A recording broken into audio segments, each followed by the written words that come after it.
Hey there, start here. So I've got another rank 1 clear team that I wanted to try. If you saw my previous clear video, I hinted at this at the end of that video that I wanted to try my EX1 Genesis. And so this is the team that I put together. It's basically very similar to my previous team with a couple of modifications. So let's go ahead and do all the modifiers here. All right, so here's the team. The obvious differences are we've taken out Chizuru and we've put Genesis in her place. Now Chizuru, of course, was pretty important for providing the beast killer to our team in my last clear. So in order to maintain a beast killer on the party, we took out Abby and put in Maeve. Maeve can supply a 150% beast killer buff to the party, both physical and magic. Now, another difference you might notice is that my Rain is starting in his Brave Shift form. That is on purpose because I have actually built a TDH Rain in his normal form. Both, you know, for a couple of reasons. One, I wanted to show you guys what a TDH build looks like for Rain, and also because the majority of the damage in this fight is coming from Genesis, and Genesis is a one-hit finisher, so we need reliable chains in phase 2 to make sure that he is landing his finisher so that we can finish the fight. But real quick, I'll just show you. So here's my TDH build for my Rain. Sword of Die is the strongest two-handed sword that I have. If you don't have it, I know it's limited, but if you don't have it, Fryevia's sword works very well in that place. It's another strong two-handed sword. You could also go with a great sword on him if you wanted to, because we have Esther supplying a great sword in peril. So you could give him a two-handed great sword as well. Just whatever strongest two-handed weapon you have to throw in that slot. All right. Now without his STMR, you do have to equip his TMR to activate his trust ability, which you do want to activate because that comes with 1,000 flat attack and 100% Omni Killer. You definitely want that. All right. And then, you know, it takes a lot to reach his TDH cap because he has no innate TDH. So Master of Fate is 200%, Valued Memories is 50%, Azure Radiance is another 150 for the total 400% TDH cap. And more importantly is you want to make sure that he's got 100% accuracy, which he does. All two-handed weapons come with 50% accuracy attached. And so then Master of Fate does another 25%.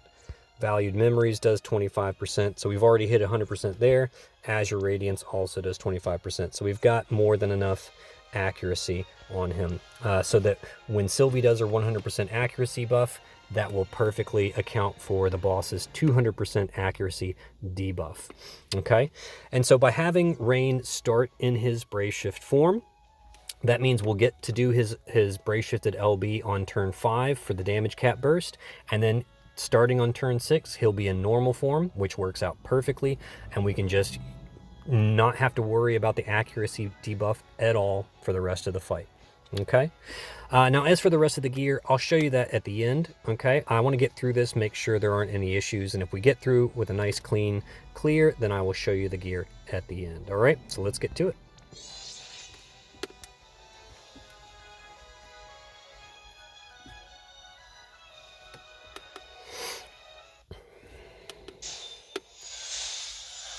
All right. So just like in my previous clear, you know, all the morale filling gear and whatnot, as much as I could fit on the team to get started. Morale is going to be a bigger issue in this fight because, you know, without Chizuru and without Abigail, both of those units provide a considerable amount of morale for the party. Without them on the team, morale is going to be a little bit harder to come by, but don't worry. The good thing is Genesis doesn't care what the morale level is. He's going to hit hard no matter what. Okay, so that is one benefit to having him on the party. All right, so to get started, very similar to my previous clear, Sylvie will do Burgeoning Defense for the mitigations, Elemental Vines and Petals for mitigations and morale fill. All right, Maeve starts in normal form. She's got the Empress's Rod in her normal form to get that big morale bump at the beginning. So now we're going to shift her to her Brave Shift form. She does not have her TMR or STMR equipped because we do not want her auto cover to proc because it has terrible cover mitigation. All right, so from here, she will do Natural Wall, Effective Strategy for the break resistance, and Hunting Call. Okay, Esther will just do her usual setup. Okay, Calm Before the Storm, so she can do an LB next turn. Kaito will just do his moves that generate morale here. All right, Rain's just going to hit the ball 3 times with fire. Genesis will also do Magic Sword for the fire and peril, and then 3 Thundaras. Again, just hitting the boss with a weak element. All right, because each time you do that, it does generate a little bit of morale. And in this fight, you know, you definitely want to generate as much as you can every turn.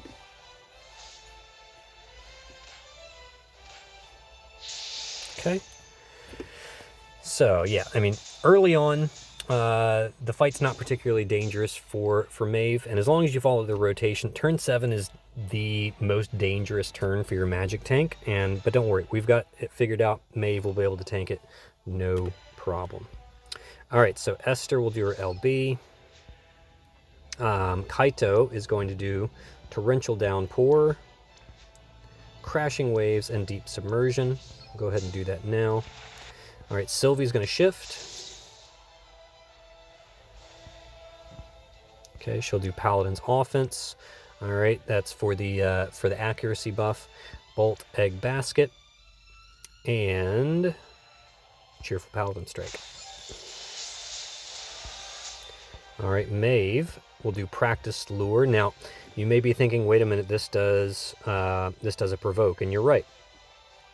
It does a 100% provoke, but this is the only form of general mitigation that she has on demand. It also gives her 65% beast mitigation. All right. The key is that Maeve has no innate provoke in her kit, so she starts at 0. This does a 100% provoke. Sylvie is built for 100% passive provoke. Since Sylvie is higher in the party order, Sylvie will still be the provoke unit for any single target attacks. Okay, so that's important to realize. So make sure you don't put anything on Maeve that adds any kind of provoke to her. All right. Practice Lure. We'll do Effective Strategy again and Hunting Call for more morale fill. All right, so Esther is going to chain with Rain, and we'll do Triple Pulverizing Force. And with Genesis will just do Triple Thundara. You notice it's awakened. I'll explain why I awakened it next turn. I'm going to do a little demonstration next turn, and I'll explain why I did that. Okay, so Esther starts, and then Rain and Genesis go to follow up. We're only hoping to do like maybe 4% off the boss's health here, just some chip damage to make sure, you know, to make sure that we hit the threshold when we want to.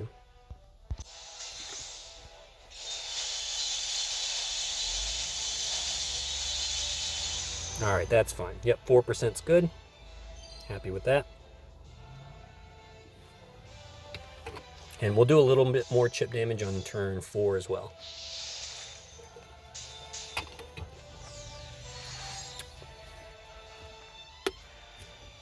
Now, there is a chance that Genesis takes a physical hit on that last turn. And it's even possible that he would die. If he does, it's not a problem. Sylvia will revive him. He doesn't have any like crucial buffs or anything that you need to worry about. It's perfectly fine. Just means you'll be 5% less morale at this point. Don't worry about that. Like I said, Genesis doesn't care about morale, and he is going to be leading the way here. All right. Now, we have the accuracy debuff on our party, and that accuracy debuff also includes reduction to magic accuracy. Now, it's interesting to note that this affects a couple of different things. So it affects normal black magic spells like Fire and Thundara. I thought maybe by awakening Thundara, it would, possibly screw that up and you could actually chain with an awakened black magic. Turns out it's not. It still misses. All right. Physical type with magic based damage will miss if you don't have an accuracy buff. So if you have full accuracy, those will still hit as well. And then pure magic abilities, not black magic, but magic abilities will always hit regardless of accuracy. So these types of abilities are not affected by accuracy at all. And that includes Ancient Epic Purgatory, which is the big one that we're going to use for dealing most of the damage this fight. So this ability does not care about accuracy. You can have minus 500% accuracy. It's still going to hit every time. But to prove this, here I'm just going to do Fyra and then Thundara, the Awakened Thundara. Both of those are going to miss. Okay. I will do the Magic Sword. That one I believe will hit. It might actually have like a percent. I'm not sure if Genesis has full accuracy. That one might hit, it might not. And then Ancient Epic Fire will definitely hit. Okay. So see the black magic misses. Yeah, that one hits because we have the accuracy buff. So that's fine. And then the black magic will also hit. Okay. So I just wanted to show you. That's why I had that one Thundara upgraded. You certainly do not have to upgrade it. All right, turn 3. Rain is going to do his LB because we want to put a stack on that and get the sword imperil in place. Now Sylvie will do Marion's Blessing Lightning. I've got your back on Rain to fill him back up and also do a big morale bump. Cheerful Paladin Strike for more morale fill. All right, Esther's just gonna chain and wind up for another LB. All right, we don't have Deadly Stream or Natural Flux up and ready to go yet. That's fine, don't worry about it. Kaito's just gonna do some morale fill here and chain with Esther. All right, on this turn, Maeve's actually gonna shift back to normal. She's gonna use Your Natural, which does the Beast Killer for the party. Also does Beast Mitigation for the party, which is nice. We don't really need it for this fight, but it's nice to have. Hunting Call, and then Wild Guard, because Wild Guard does 5 Mirage stacks for the party. That's pretty important for keeping the party alive on certain turns. All right, we don't have to worry about Maeve covering any magic because this turn the boss is just going to do a bunch of single target physical attacks, and Sylvie is going to evade all of those. All right. Okay, so Esther and Kaito can just chain it up a little bit, do another like 1 or maybe 2% for lucky. Yeah, that's fine.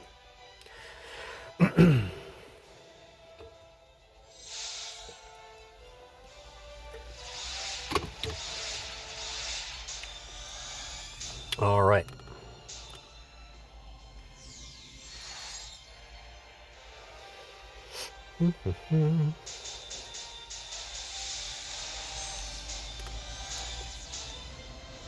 All right, so on this turn, Rain and Genesis are just going to get ready for their burst. So Rain does Grace of Will, Elemental Burst Fire, and Unyielding Conviction for the Beast Killer buff to himself. All right, Genesis will do Elemental Burst Fire, Magic Sword for the Fire Imperil, because this is the strongest Fire Imperil that we have. And remember that, you know, it's important to note that Genesis is locked to fire with his with that fire nuke. All right, it is not imbuable magic, it's pure magic, so it has to be fire. So we're gonna want to make sure we keep up this big Fire Imperil. Okay, and then end with Loveless Preface. You got to make sure that's the last action because this does the mag store. All right, make sure you remember to shift Maeve back to her Brave Shift form because she's going to need to tank some magic damage here. And here we're just going to re-up her magic cover.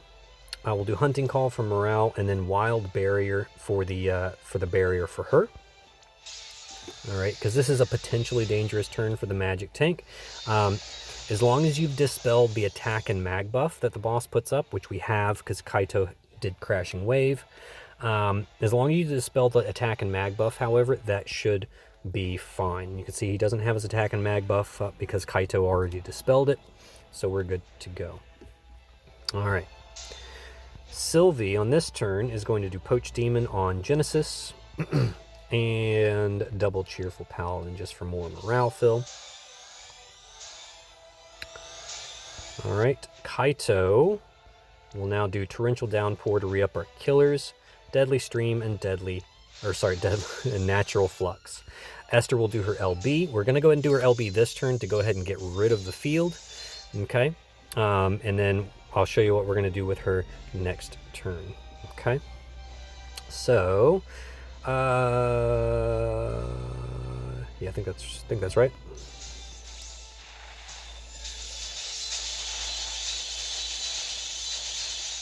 There we go. So now we should be well, in very good position.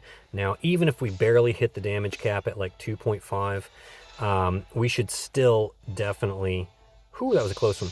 We should still definitely hit the 50% threshold. That's the important thing on this turn, is hitting that threshold. All right, Sylvia will go ahead and do a Brave Shifted LB. Maeve is going to just make sure, we'll do Urinatural just to make sure we've re-upped those killers. Okay, Practice Lure to make sure her mitigations are up and active, and Hunting Call for morale fill. All right, so on this turn, Esther is going to do Star Piercer. This comes from that that vision card that was on Dwayne's Step Up banner. If you don't have it, it's not a big deal. You can chain Triple Bolting Strike with Kaito and weave Rain's LB into that. It should work just fine. This ability obviously has a higher modifier, so it does a bit more damage. But if your Genesis and your Rain are both, strong enough, it's probably not necessary. Another option is you can also give Esther the Lone Swordsman vision card, which has the Extreme Nova chain on it, and she can chain with Kaito's Limit Burst. So that's another option you can do for this fight. I did Star Piercer just because it's a stronger vision card and it makes sure that we chain with Rain, who's the most important person here. All right, so she'll do that. Rain does his LB. Kaito is just going to do Triple Torrential Blade Storm. Okay, so we should have all of our breaks, all of our killers should be good to go. All right, and then Genesis, of course, does his nuke.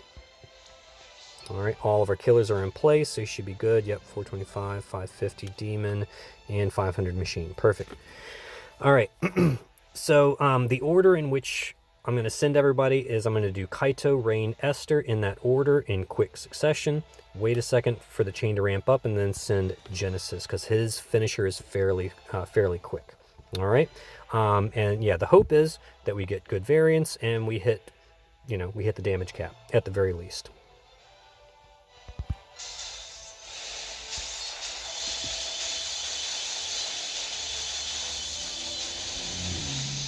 Okay, that looked pretty good. Let's see how we did.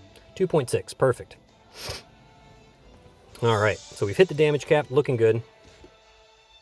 The variance on this is it's a pretty big variance window, I will admit, because really it depends almost entirely on Rain and Genesis. And so if they both roll low, then there's a good chance you come shy of the damage cap. The lowest roll I've had was 2.4, and the highest I've had was 3 billion with this team. So variance is a cruel mistress. It's like, it's pretty bad sometimes. But yeah, you do what you gotta do, right? Okay, turn 6. So now at this point, we've got the accuracy debuff again. So we're gonna use the morale skill Infallible Will.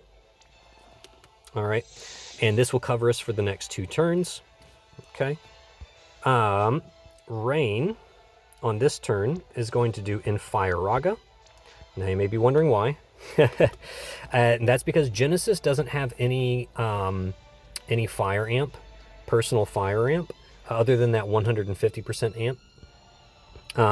Or at least not that I know of. I could be mistaken. Certainly let me know in the comments below if I am mistaken on that.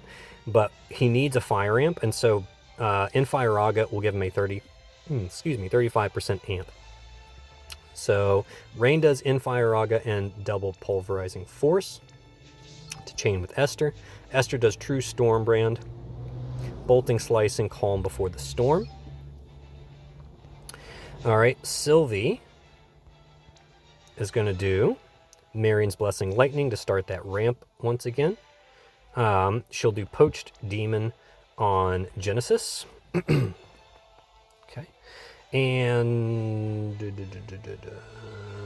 what do we do here? I think just morale fill. Yep. Okay. Now the timing on this, is important because you want to hit Rain and Esther first, and then immediately hit Sylvie, because Sylvie's lightning ramp will remove the fire and peril from the party. We don't want the party to be, the party's fire imbue. We don't want the party to be imbued with fire. We just want Genesis's fire amp. Okay. And so you're going to send Rain and Esther, and then immediately tap Sylvie. Okay.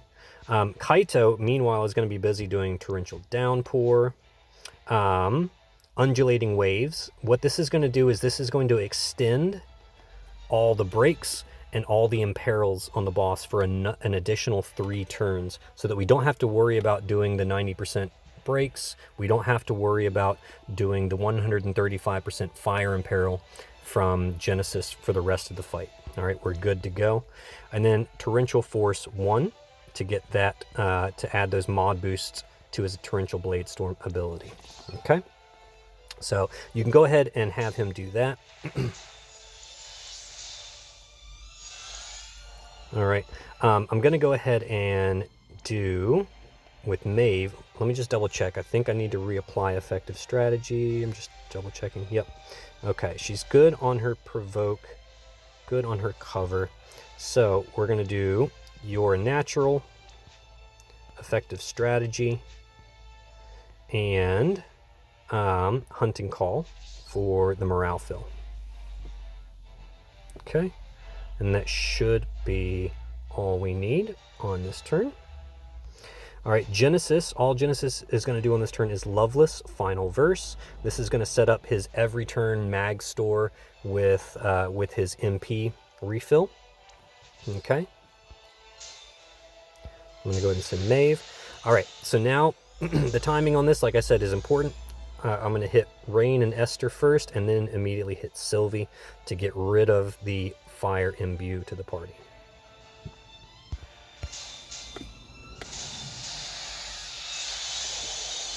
All right, and this will just do a little bit of chip damage.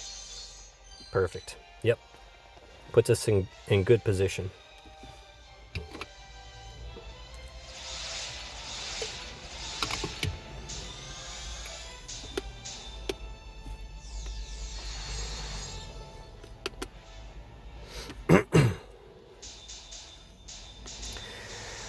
All right. Now, turn 7 is very important for Maeve. We want Maeve to survive this turn, so she is going to guard. Sylvie is going to shift back to normal. She's going to do Paladin's Defense, Elemental Vines for the magic mitigation, and then most importantly, the most important thing that you do on this turn is Not So Fast, to remove the attack and mag buff. All right, because currently the boss has a 100% attack and mag buff, and if you do not dispel that, your tank is going to die. Okay, even Abigail has a tough time tanking it if you forget to get rid of those attack and mag buffs. So whatever you do, get rid of those attack and mag buffs. So very important to do that. Okay, so make sure we've done that. All right, so Esther is going to do her LB to get rid of the field. We can actually chain Kaito's LB. All right, and then Rain's just going to do triple Pulverizing Force. Rain is in his normal form now. He is TDH, so he is going to hit no matter what. All right, we don't have to worry about it. Genesis is going to do his nuke, and hopefully this does a considerable amount of damage. So we'll start Esther, and then do... Actually, you know what? I think I'd rather do... No, let's do Great Wave Assault. That'll just because it'll do the 90% attack and mag breaks as well, which again will just help Maeve survive this turn. Okay, and that's pretty important. All right, so yep, I'll send Esther and Kaito, followed shortly by Rain, and then wait for the chain to ramp, send Genesis. Okay.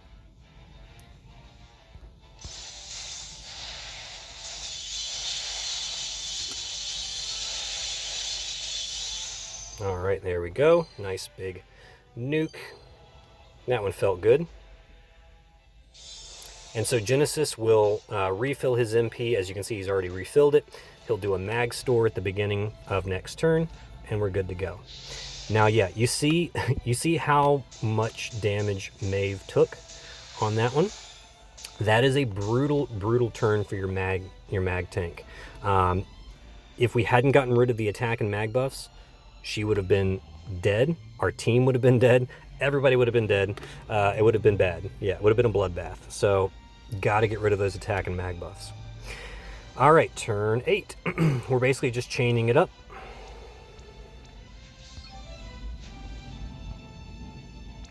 Okay, triple pulverizing force. All right, Kaito can do triple torrential blade storm. We should still have all of our killers, if I'm not mistaken. I think, yep, okay. Killers are still good. Still have our 40% sword imperil, looking good. All right, Maeve is going to, on this turn, Maeve is going to, what is she going to do on this turn? I think she'll do her LB for, yeah, she'll do her LB for the HP barrier, all right, to make sure that she makes it out alive. All right, we'll do Poach Demon on Genesis once again, and then we'll do Paladin's Offense and Clever Paladin's Strike. I think that should do. Now, Sylvie's LB buffs have worn off at this point, so we're going to use the morale buffs for defense and spirit. We'll go ahead and do the heal for Maeve, might as well, and the attack and mag buffs. Okay. All right, so we'll send these two.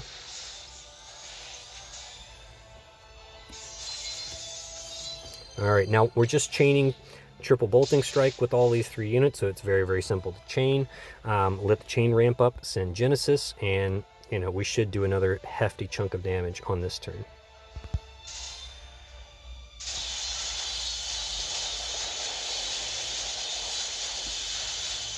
Looking good, looking good.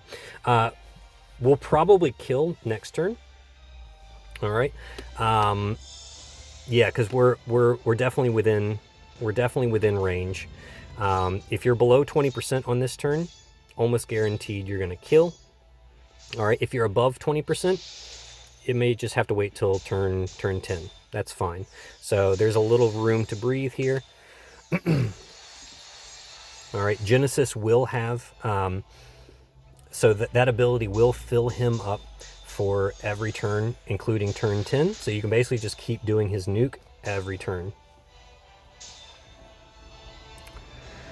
All right, so, I believe the killers have worn off on this one. All right, so,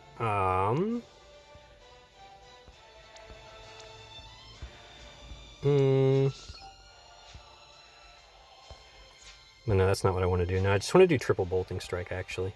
Because, like I said, Genesis is the one that's doing all the damage here, so we are just going to do, again, triple blade storm. All right, we'll do... so we haven't hit our 100 chain score yet, so we're actually going to use Maeve on this turn to do that. She should still have her cover up. Does she? She doesn't have her cover up. All right, so if you're not as close to killing as I am on this turn, then you may want to wait until next turn. You know, have Maeve put her cover up, make sure that that is all good to go. But you do have to make sure you get your 100 hit chain score before you finish the fight. And so that's what I'm going to do here to get all of this done. Actually, I could go ahead and just do Esther's LB. Why not? And then weave all these triple bolting strike chains into that. That should be fine. All right, we did our poached demon. We've got our sword and peril. Oh, we got to do bolt egg basket. We got to make sure everyone's imbued. That would be important. So let's do bolt egg basket and double clever paladin strike. Okay.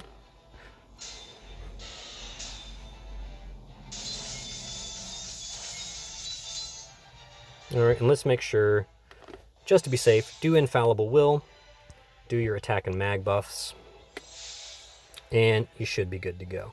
All right, so this should get us, you know, well over the chain count score, and should finish off this fight without issue.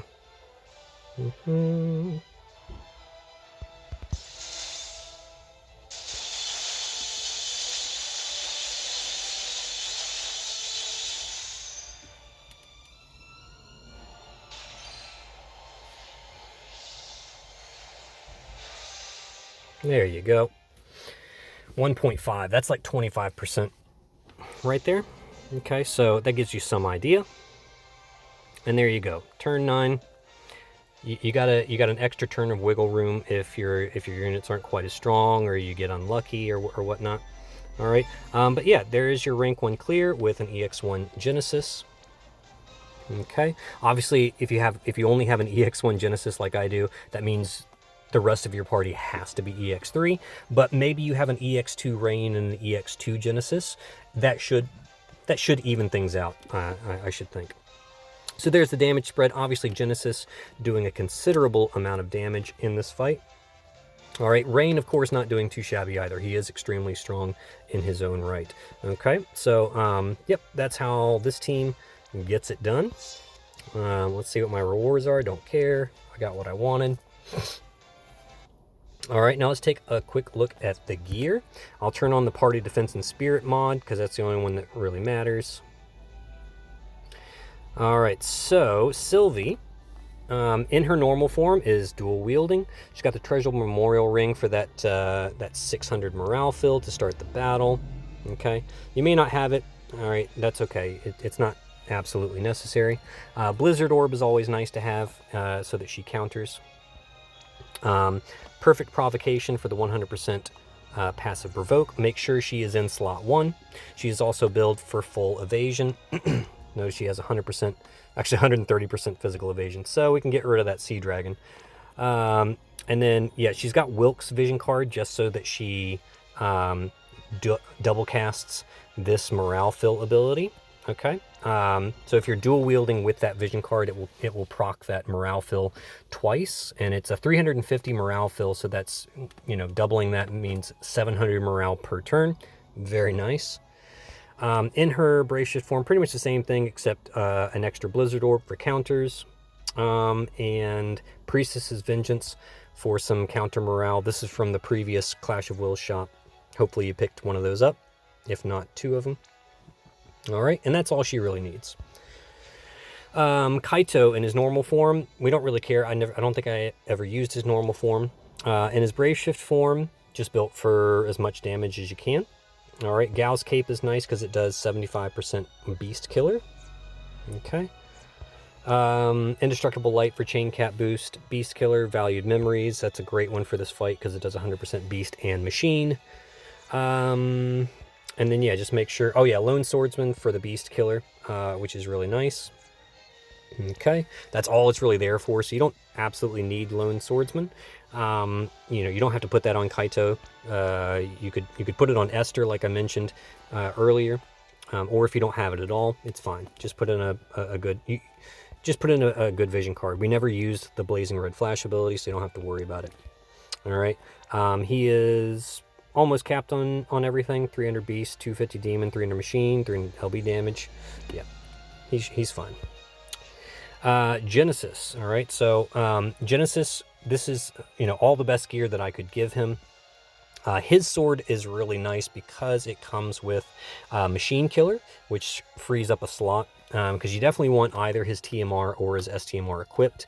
And his STMR is perfectly fine. You don't need the Dark Vision sword.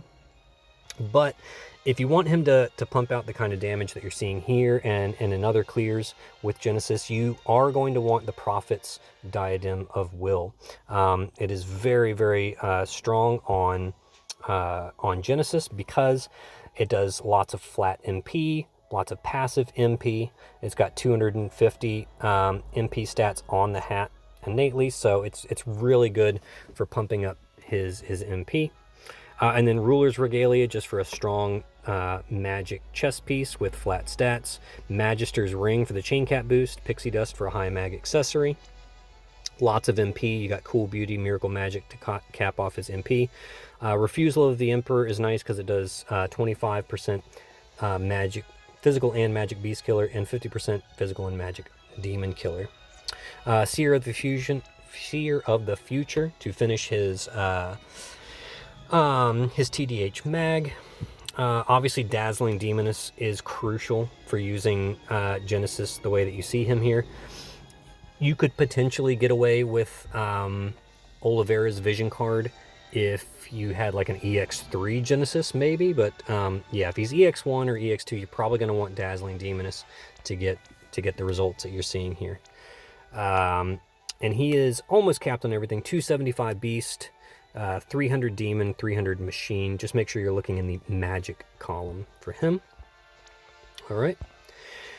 Maeve, like I said, starting in normal form, she has the Empress's Rod for the big morale bump at the beginning for 1500 morale.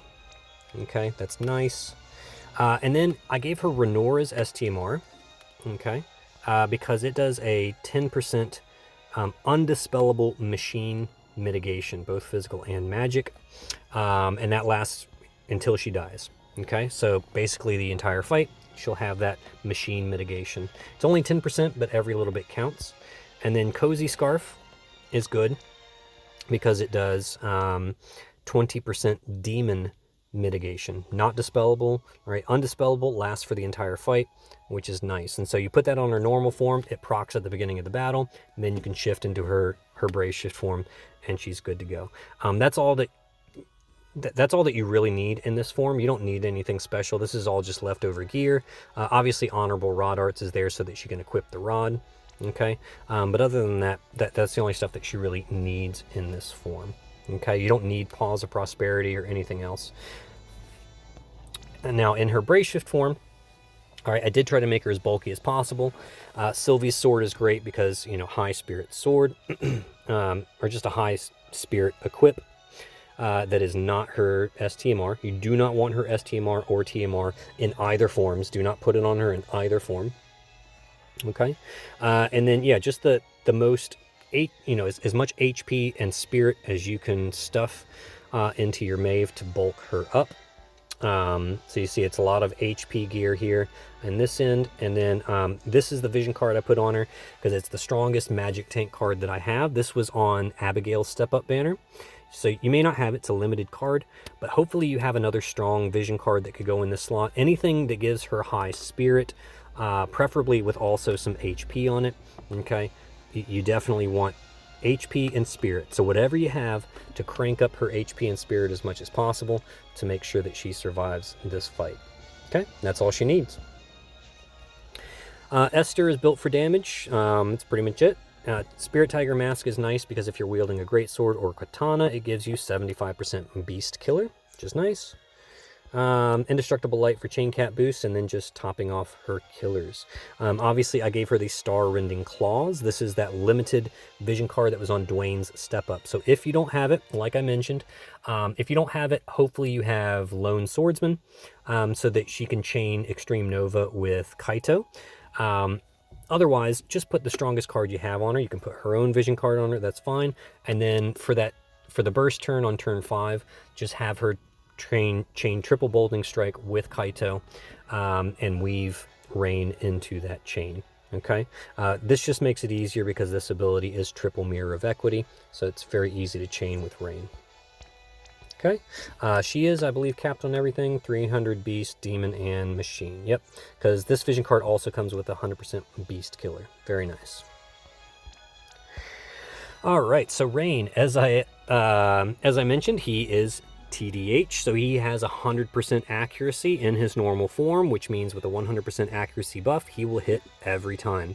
And like I said, this is most crucial for making sure you have a chain for Genesis to cap, but you know, also just making sure that Rain hits every time in phase 2, which can also be very important.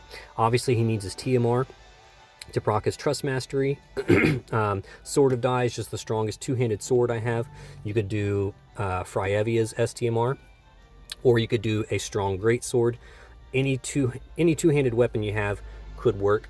You could even potentially put 2B's TMR on him so that he can equip the Dark Vision's Katana. That's an option as well, because you do have Kaito supplying a Katana in peril, so that is an option. And then yeah, just high attack gear. He does have innate 6x chain cap, regardless of whether he's TDH or dual wielding. So you'll notice this. He already has the 6x chain cap, but he loses the 8x chain cap.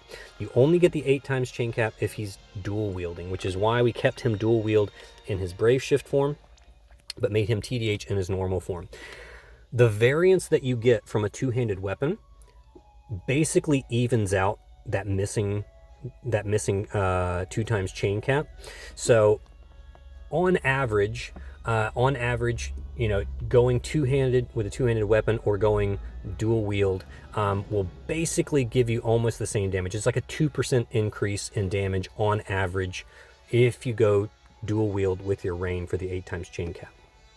Only 2%, so you're not missing that much. The biggest hit is that drop in attack. As you can see, he almost loses 3,000 attack by going TDH. So that's where you're going to hurt. Okay, and like I mentioned before, this is all the gear it takes to get him to full TDH. So he is 400% TDH, as you can see, and all of this gear helps get him to 100% accuracy, so that he will make sure that he hits every time. Okay, obviously he has his own vision card. If you don't have an EX3 Rain, just put the strongest vision card that you have in that slot.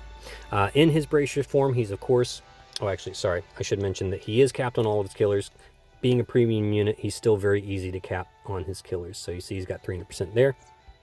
All right, in his Brave Shift form, full dual wield, because our burst is on turn 5. We have no accuracy debuff on turn 5, so he's ready to rock and roll. So just put all the best gear you have on him in his Brave Shift form so that he can just rock it out and deal massive damage.